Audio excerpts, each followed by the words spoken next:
Hello students, मैं सचिन यादव आपका स्वागत करता हूं आपके अपने चैनल स्काई टीचिंग अकेडमी पर। आज हम एक अन्य टॉपिक उत्तरवर्ती मुगल शासकों के बारे में पढ़ेंगे। ये भी आधुनिक भारत का ही विषय है। मुगल वंश की नींव 1526 में पड़ी थी, बाबर ने डाली थी, लेकिन उस विषय को हम मिडवेल में पढ़ते हैं, मध्यकालीन भारत में। तो बाबर के बाद फिर हुमायूं आता है। हुमायूं के बाद कुछ समय के लिए अफगान शासक शेरशाह सूरी शासन करता है। उसके बाद हुमायूं का बेटा फिर अकबर, वास्तविक संस्थापक कहा जाता है मुगल वंश का, वो बैठता है। फिर अकबर के बाद उसका बेटा जहांगीर, और जहांगीर के बाद उसका बेटा शाहजहां, शाहजहां के बाद उसका बेटा औरंगजेब। वो क्रम जो है हम मिडवेल में पढ़ेंगे, मध्यकालीन भारत में। आज हम उत्तरवर्ती मुगल शासकों की बात करेंगे।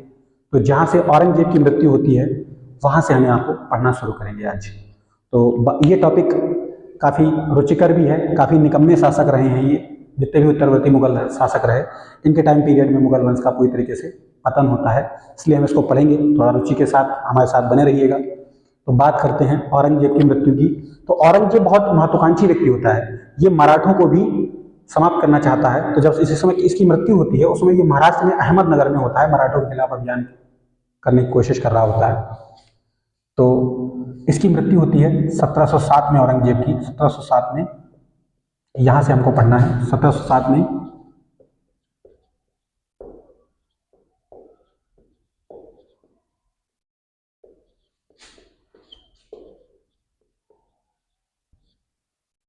अहमदनगर में होती है।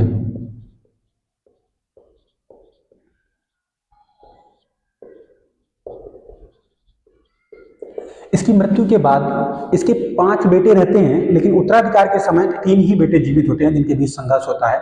लेकिन हम 5 बेटों के नाम एक बार जान लेते हैं, ध्यान रखिएगा आप भी। पहला बेटा होता है मोहम्मद सुल्तान। एक बेटा इसका रहता है मोहम्मद सुल्तान। एक बेटा इसका रहता है अकबर। एक बेटे का नाम होता है मोहम्मद आजम, और एक बेटे का नाम होता है कामबख्श, और एक बेटा रहता है बहादुर शाह, 5वां बेटा बहादुर शाह। ये क्रम वाइज नहीं लिखे हैं मैंने, छोटे बड़े के क्रम में कुछ नहीं लिखा है, बस ये आपको नाम याद रहे ताकि आप कंफ्यूज ना हो, इनकी आगे जरूरत पड़ेगी। तो एक बेटा रहता है बहादुर शाह, कामबख्श, मोहम्मद आजम, अकबर और मोहम्मद सुल्तान। तो ये इसकी मृत्यु पहले ही हो जाती है, और इसकी भी। तो बचते हैं उत्तराधिकार के समय ये 3, इन 3 के बीच संघर्ष होता है औरंगजेब की मृत्यु के बाद उत्तराधिकार के लिए। तो हम इनको पढ़ेंगे भी। तो अकबर जो है ये औरंगजेब के टाइम में एक विद्रोह करता है, वो आपने पढ़ा होगा, ये वही अकबर है। इसको अकबर द्वितीय भी लिख देते हैं कुछ लोग, लेकिन मैंने अकबर द्वितीय इसलिए नहीं लिखा क्योंकि उत्तरवर्ती मुगल शासकों में हम एक अकबर द्वितीय को और पढ़ेंगे, तो इसका बहुत कम जिक्र है। इसको ऐसे याद रखिएगा कि अकबर नाम का बेटा भी था औरंगजेब का। ठीक है, तो बात करते हैं मोहम्मद आजम, कामबख्श और बहादुर शाह की। तो ये जो मोहम्मद आजम है, इसके पास आगरा, मालवा, गुजरात वाला जो क्षेत्र है, उस क्षेत्र में ये सूबेदार हुआ करता था मोहम्मद आजम, जिस समय औरंगजेब की मृत्यु हुई। और कामबख्श के पास बीजापुर, हैदराबाद वाला क्षेत्र था। बहादुर शाह के पास जो है वो दिल्ली, लाहौर और पंजाब, साथ साथ काबुल, अफगानिस्तान वाला जो क्षेत्र है उसका सूबेदार ये था। इन तीनों के क्षेत्र बटे हुए थे।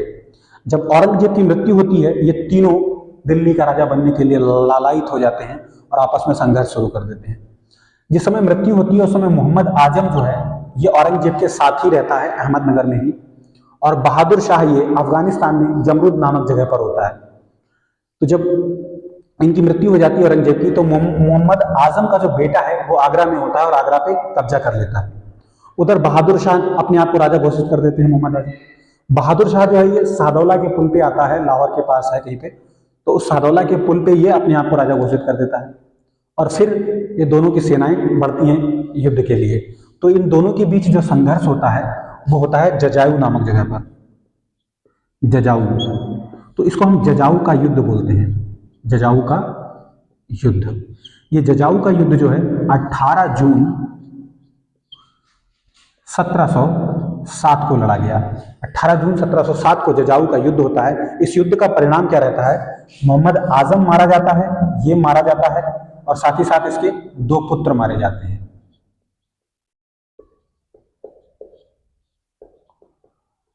शुरू हो गया खेला। जैसे औरंगजेब ने अपने भाइयों को निपटाया था, वैसे ही बहादुर शाह ने शुरू कर दिया। इस बहादुर शाह को एक अन्य नाम मुअज्जम के नाम से भी हम जानते हैं, याद रखिएगा। मुअज़्ज़म। ठीक है, तो पहला युद्ध होगा जजाऊ का युद्ध 18 जून 1707 को। मोहम्मद आजम और उसके 2 पुत्र मारे गए। इसके बाद बहादुर शाह गद्दी पे बैठता है 1707 में, और फिर काम बख्श से इसका दूसरा युद्ध होता है 1709 में। इसको हम बीजापुर के युद्ध के नाम से जानते हैं। जिधर का ये शासक था, सूबेदार था, वहीं बीजापुर का युद्ध होता है। तो इस बीजापुर के युद्ध में, ये युद्ध होता है जनवरी 1709 में, याद रखिएगा।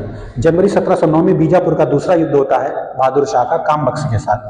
और इस युद्ध का परिणाम ये रहता है दूसरे वाले का कि काम बख्श मारा जाता है और इसका एक पुत्र भी मारा जाता है।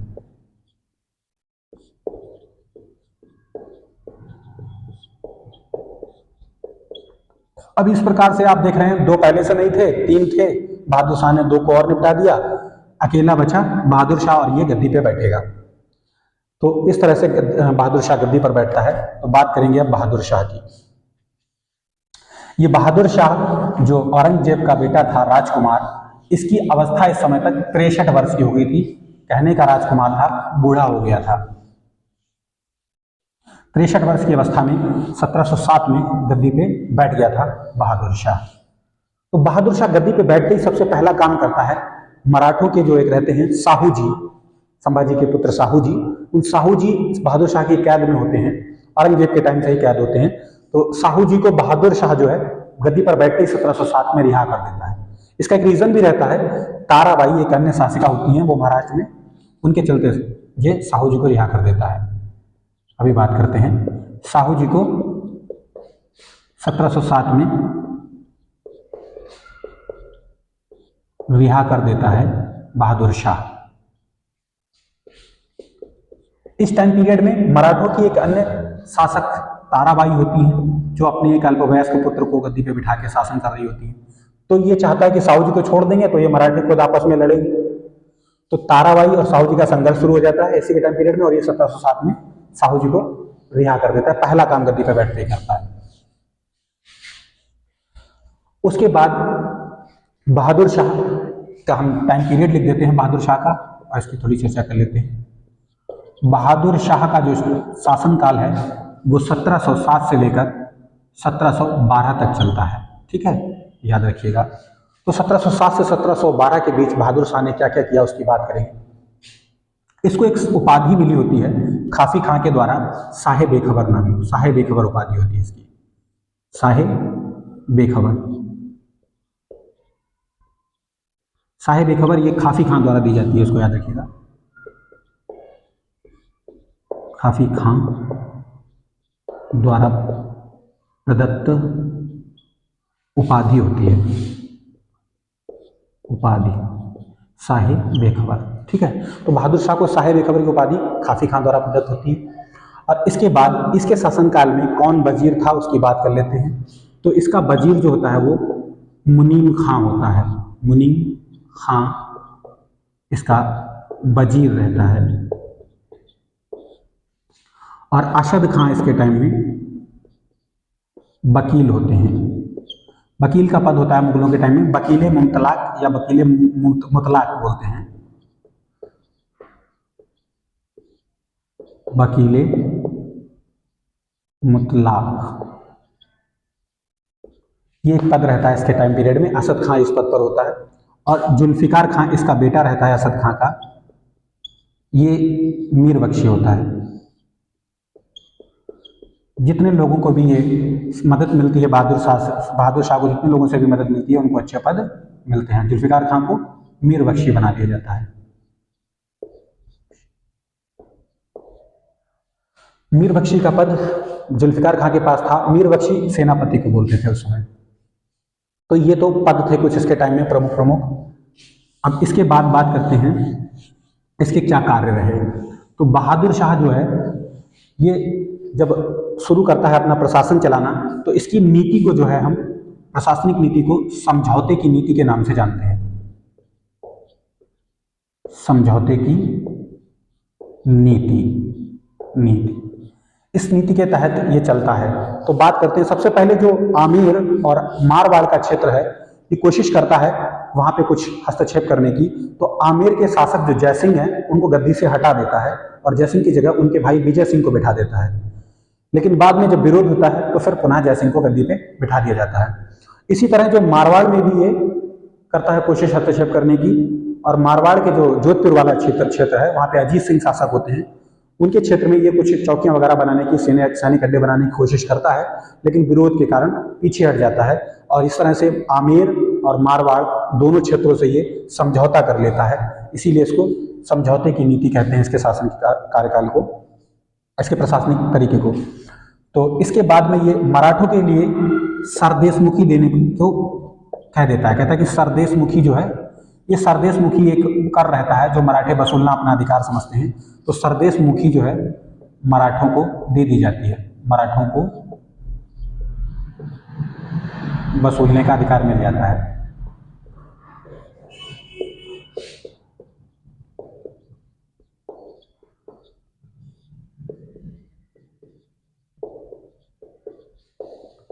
लेकिन चौथ वसूलने का अधिकार मराठों को इसके टाइम पीरियड में नहीं मिलता, याद रखिएगा। सरदेशमुखी वसूलने का अधिकार ये मराठों को भी दे देता है। इस तरह से ये सबसे मेल मिलाप करने की कोशिश करता है पूरे टाइम समझौते की नीति के तहत। और इसके बाद बात करते हैं सिखों की। तो सिखों के साथ जो है मेल मिलाप की कोशिश करता है, गुरु गोविंद सिंह को उच्च मनसब प्रदान करता है।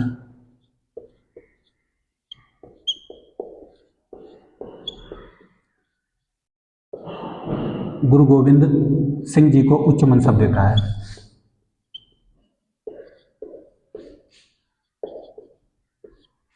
उच्च मनसब प्रदान करता है।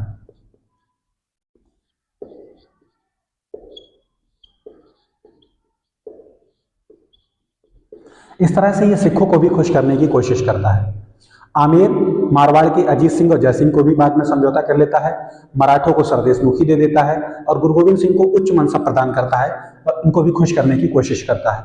लेकिन गुरु गोविंद सिंह की मृत्यु के बाद सिख बंदा बहादुर के नेतृत्व में खड़े हो जाते हैं 1711 आते आते, और फिर इसका विरोध करना शुरू कर देते हैं। तो ये बात आप याद रखिएगा। तो ये तो इसकी प्रशासनिक नीति थी। इसके टाइम पीरियड में एक अभियान आता है इसके दरबार में, एक डच अभियान पहुंचता है। वो डच प्रतिनिधिमंडल 1711 में इसके दरबार में आता है।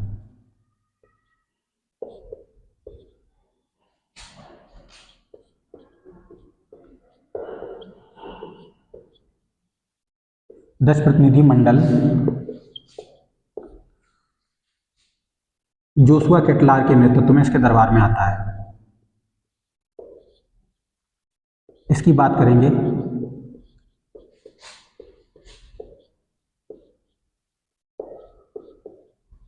डच प्रतिनिधिमंडल जोशुआ केटलार के नेतृत्व में इसके दरबार में आता है, डचों के लिए कुछ सुविधाएं प्राप्त करता है। इस अभियान में एक महिला रहती है, जूलियाना नाम की पुर्तगाली महिला। इसको बीबी फिदवा की उपाधि दी जाती है, बीबी फिदवा की उपाधि दी जाती है।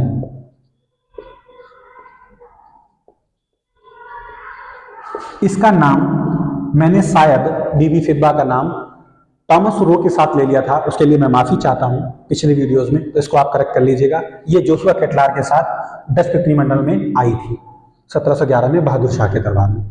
इस बहादुर शाह को बहादुर शाह प्रथम, मुअज्जम और साहिब-ए-खबर, इन सारे नामों से जानते हैं। साहिब-ए-खबर इसकी उपाधि और मुअज्जम इसका एक अन्य नाम है। तो अब बात करते हैं आगे के कामों की। तो जब बंदा बहादुर इसके प्रति विद्रोह कर देते हैं दोबारा से, तो ये 1711 के आसपास फिर दोबारा बंदा बहादुर के नेतृत्व में सिख इसके खिलाफ शुरू कर देते हैं लड़ाई। तो ये बंदा बहादुर के खिलाफ अभियान कर रहा होता है, उसी दौरान ये मारा जाता है। 1712 में इसकी मृत्यु हो जाती है।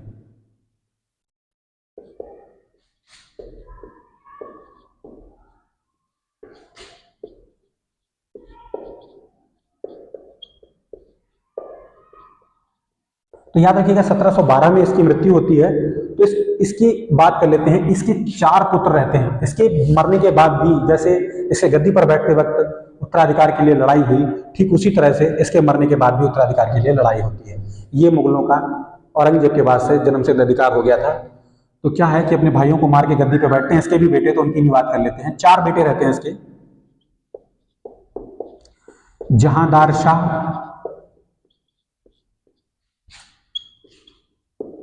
जहान शाह और अजीम उस शान, अजीम उस शान, अजीम उस शान। और एक बेटा अन्य रहता है, उसका नाम होता है रफ़ी उस शान, रफ़ी उस शान। इस रफ़ी उस शान को रफ़ी उल कद्र भी लिखा मिलता है, ठीक है, रफ़ी उस शान या रफ़ी उल कद्र। तो ये चार बेटे रहते हैं इसके, इनके बीच में उत्तराधिकार की लड़ाई होती है। तो हमने बताया इसके टाइम पीरियड में, बहादुर शाह के टाइम पीरियड में ईरानी गुट के दो नेता जो अशद खां और जुल्फ़िकार खां रहते हैं, वो जो है काफ़ी प्रभावशाली हो जाते हैं। जुल्फ़िकार खां और असद खां बाप बेटे हैं। ये ईरानी गुट, इस समय मुगल दरबार में चार गुट चलते थे, उनकी भी अभी बात करेंगे। तो बात करते हैं इनके संघर्ष की, इसको बिगाड़ देते हैं ऊपर से। तो जो चार गुट थे उनमें था ईरानी गुट और तुर्कानी गुट और ईरानी, तुर्कानी और हिंदुस्तानी गुट। और एक अन्य तेहरानी करके गुट रहता है, तेहरानी गुट, तुरानी गुट। ये चार गुट इस समय अमीरों के बन जाते हैं मुगल दरबार में। गुटबंदी भी यहीं से शुरू हो जाती है। तो ईरानी गुट के जो नेता रहते हैं इस समय बहुत प्रभाव में होते हैं, जुल्फ़िकार खां और असद खां। याद रखिएगा, इनका भी जिक्र आएगा बीच बीच में। तो जो असद खां और जुल्फ़िकार खां हैं वो मदद कर देते हैं जहांदार शाह की इस संघर्ष में। और ये संघर्ष काफ़ी लंबा चलता है और तब तक जो है बहादुर शाह की डेड बॉडी तकरीबन, एस के पांडे में तो 10 सप्ताह दिया हुआ है, वैसे ज़्यादातर जगह 1 माह बोलते हैं, 10 सप्ताह तक या 1 माह तक बहादुर शाह की डेड बॉडी पड़ी रहती है और ये निर्लज्ज अपने शासन के लिए लड़ते रहते हैं, संघर्ष करते रहते हैं सत्ता के लिए। और ईरानियों की मदद मिल जाती है जुल्फ़िकार खां और असद खां की जहांदार शाह को। तो इस तरह जहांदार शाह इन सबको परास्त कर गद्दी पे बैठ जाता है। जहांदार शाह अगला शासक बनता है, उसकी बात करेंगे अब।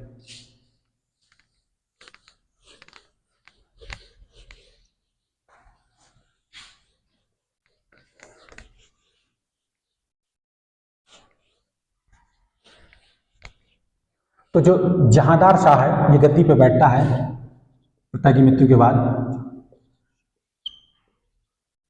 तो इसका टाइम पीरियड है 1712 से लेकर 1713 बस।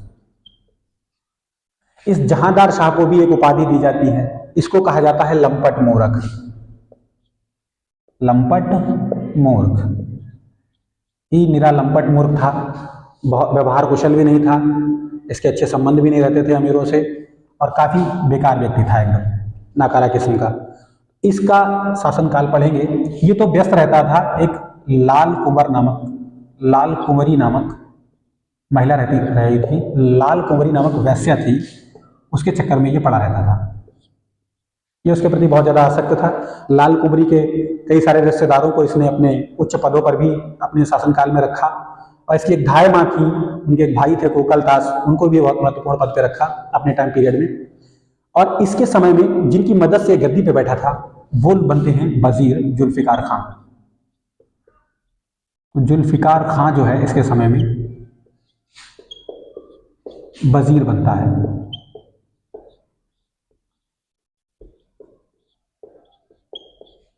और असद खां को वही पद रहता है जो उनके पास पहले था, वकील मुतलाक।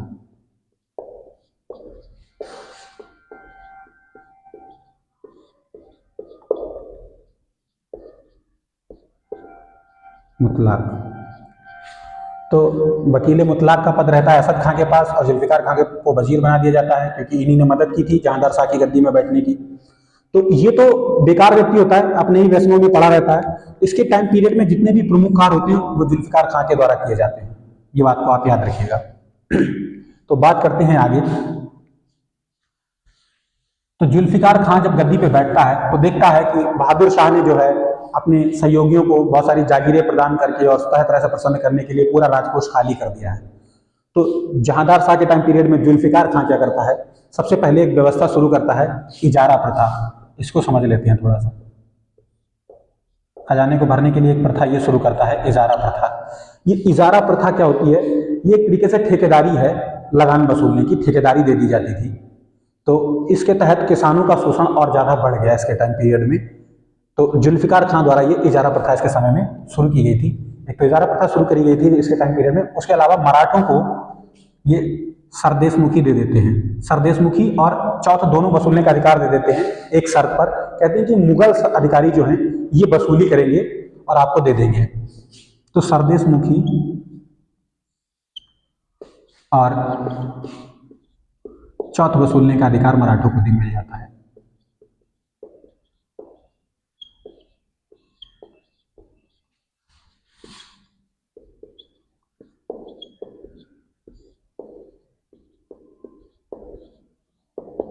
मराठों को दे दिया गया, याद रखना एक शर्त पर कि वसूलेंगे मुगल अधिकारी।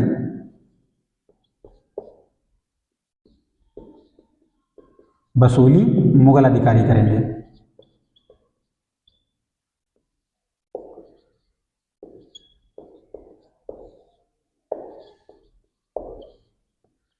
करेंगे।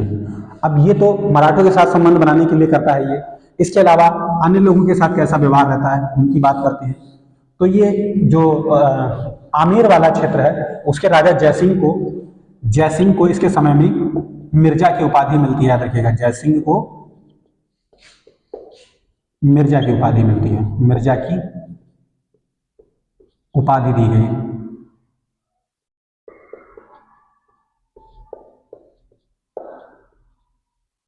वहीं अजीत सिंह को प्रसन्न करने के लिए महाराजा की उपाधि दी जाती है। अजीत सिंह जो मारवाड़ वाले क्षेत्र यानी जोधपुर वाले क्षेत्र में शासक थे, इन अजीत सिंह को महाराजा महाराजा महाराजा की उपाधि अजीत सिंह को दी जाती है। ठीक है,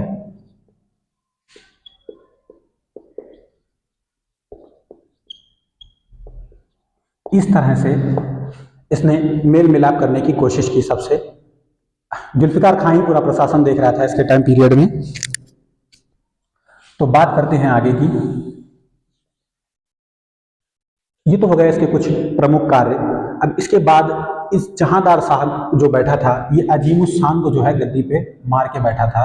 तो अजीमुस खान का एक बेटा होता है फर्रुखसियर, वो इसके प्रति षड्यंत्र शुरू करता है। फिर तो फर्रुखसियर क्या करता है, सैयद बंधुओं की सहायता से फर्रुखसियर जहांदार शाह को मार देता है 1713 में। तो ये सैयद बंधु क्या थे इनके बारे में थोड़ा सा जान लेते हैं।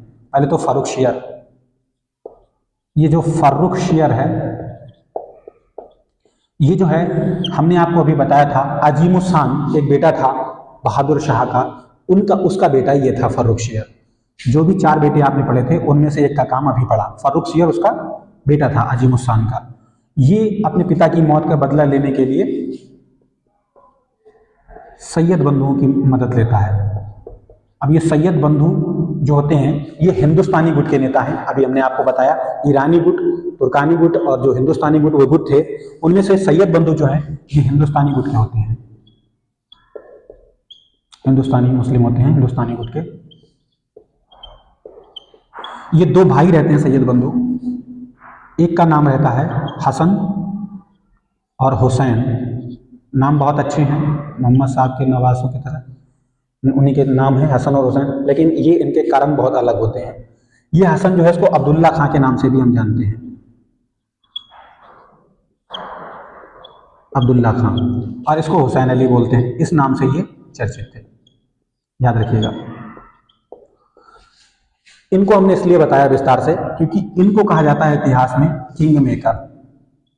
ये कई राजा बनाते हैं, 4 राजा इस मुगल वंश में ये निर्धारित करते हैं। किंग मेकर, राजा बनाने वाला, अब्दुल्ला खां को और हुसैन अली को, कहीं कहीं पे नृप बनाने वाला भी लिखा हुआ है, ये बात एक ही है, किंग मेकर ये होते हैं दोनों।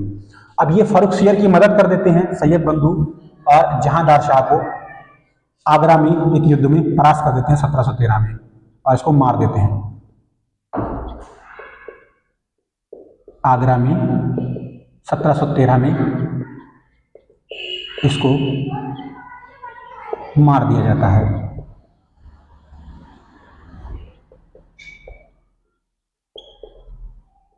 और एक बात इसके टाइम पीरियड की और याद रखिएगा, इसके समय में जुल्फिकार खान ने जजिया कर भी हटा दिया था। अब बात करते हैं फर्रुखशियर की।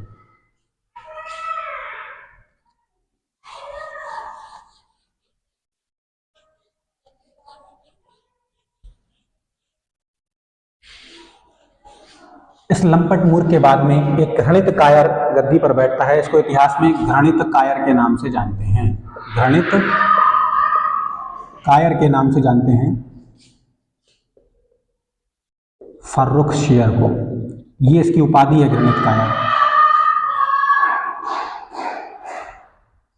इसका शासनकाल रहता है 1713 से 1719 तक।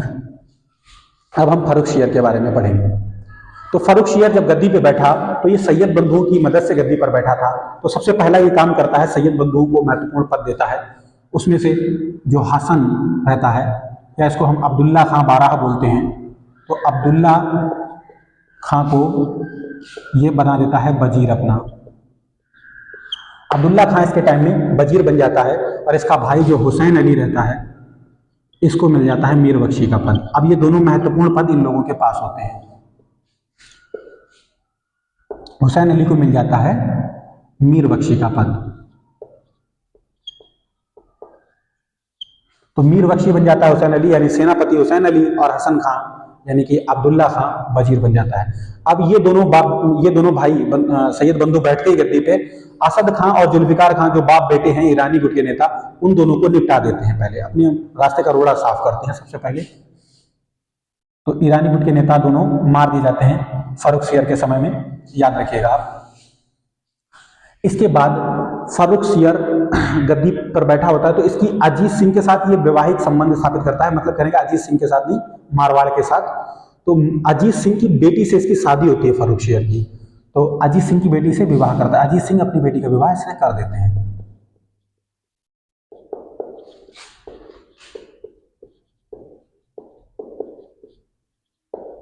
इसका विवाह हुआ।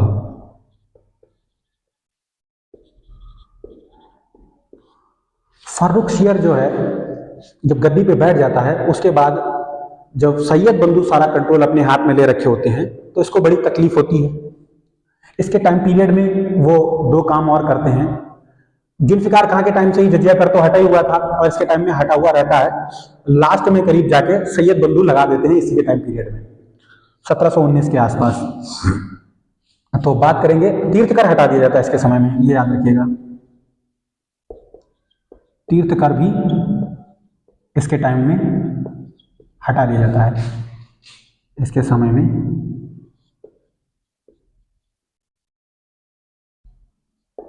हटा दिया जाता है। जजिया के बारे में भी एस के पांडे ने दिया है कि इसके टाइम में जजिया को जो है लगा दिया जाता है और तीर्थकर को हटा दिया, तीर्थकर को भी हटा दिया जाता है, जजिया को भी हटा दिया जाता है, ऐसा एस के पांडे में दिया है। लेकिन चूंकि शुरुआत में वो रहते हैं दोनों, जुल्फिकार खां और असद खां जिन्होंने हटाया था, तो प्रारंभ में उसको नहीं लगाया जाता। अंत टाइम में फिर इसके टाइम में जजिया को लगा दिया जाता है। जजिया कर सैयद बंधुओं द्वारा लगा दिया जाता है, जजिया कर लगा दिया गया।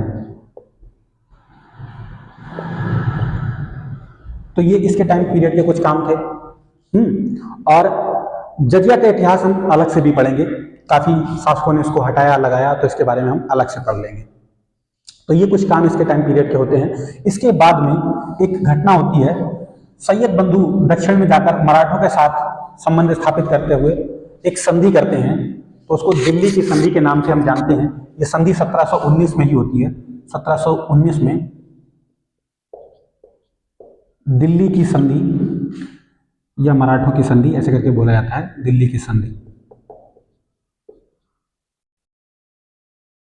1719 में होती है। इस संधि के दौरान तनातनी फर्रुखशियर और सैयद बंधुओं के बीच बढ़ जाती है। पहले तो आनाकानी करता है फर्रुखशियर दिल्ली की संधि पर हस्ताक्षर करने के लिए। बाद में होता क्या है, इसके हस्ताक्षर ले लिए जाते हैं और सैयद बंधु जो है इसको मार देते हैं। कहीं कहीं लिखा है कि गला घोटकर इसकी हत्या कर दी जाती है, कहीं कहते हैं कि अंधा बनाकर छोड़ दिया गया और 10 दिन बाद इसकी हत्या कर दी गई। तो इस तरह से सैयद बंधु फर्रुखशियर की हत्या कर देते हैं और ये पहली घटना थी किसी अमीर द्वारा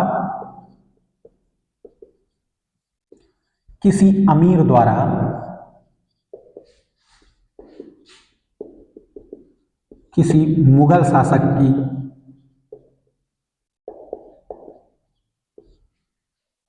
की हत्या का यह पहला उदाहरण है। पहला उदाहरण है, क्योंकि इससे पहले तो गद्दी पर बैठने के लिए भाई भाई को मार रहे थे अमीरों के साथ मिलकर। इस बार तो डायरेक्ट अमीर ने ही गला घोटकर फर्रुखसियर की हत्या कर दी, और इसको इतिहास में हम घृणित कायर के नाम से जानते हैं फर्रुखसियर को। तो ये इतने ही निकम्मे और बेकार किस्म के शासक थे मुगल वंश के कि एक अमीर ने गला घोट कर इनको मार दिया। और इसके बाद सैयद बंधु फिर किसी को राजा बनाते हैं, उसकी बात करते हैं। अब यहाँ से सैयद बंधुओं का प्रभाव बहुत ज्यादा बढ़ जाता है। अब वो अपनी कठपुतली बैठाना शुरू करते हैं शासन में। देखते हैं जहांदार शाह, लोग देखते हैं कि जहांदार शाह मारा गया, फिर उसके बाद फर्रुखसियर मारा गया, तो शासन पे बैठाने को कोई नहीं होता है, तो ये एक अल्पवयस्क बच्चे को बैठा देते हैं, रफीउद्दर्जात को।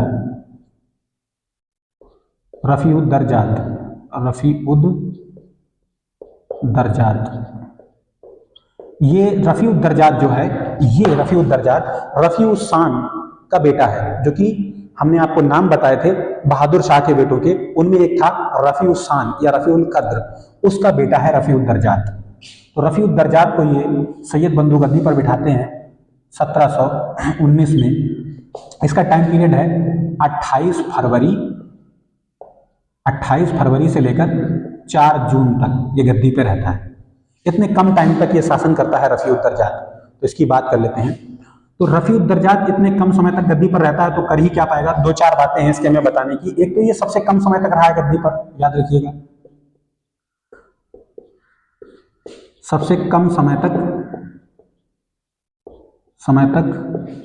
शासक रहने वाला मुगल, कब सबसे कम समय तक शासक रहा। ठीक है, एक तो इसकी बताने वाली बात यह है। उसके अलावा इसके टाइम पीरियड में एक विद्रोह होता है जिसको हम निकोसियर का विद्रोह कहते हैं। निकोसियर का विद्रोह, ये जो निकोसियर है, ये हमने जो औरंगजेब के बेटे आपको प्रारंभ में इस क्लास में बताए थे, उनमें से अकबर जो रहता है उसका बेटा होता है ये निकोसियर।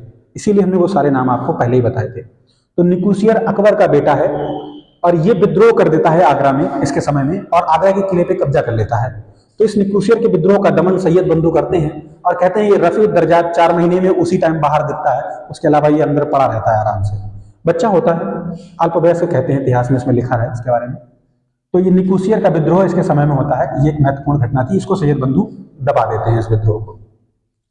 इसको जो है, इसकी मौत जो है टीबी से हो जाती है, इसको टीबी हो जाता है, टीबी हो जाता है, क्षय रोग इसको बोलते हैं। क्षय रोग से इसकी मृत्यु हो जाती है।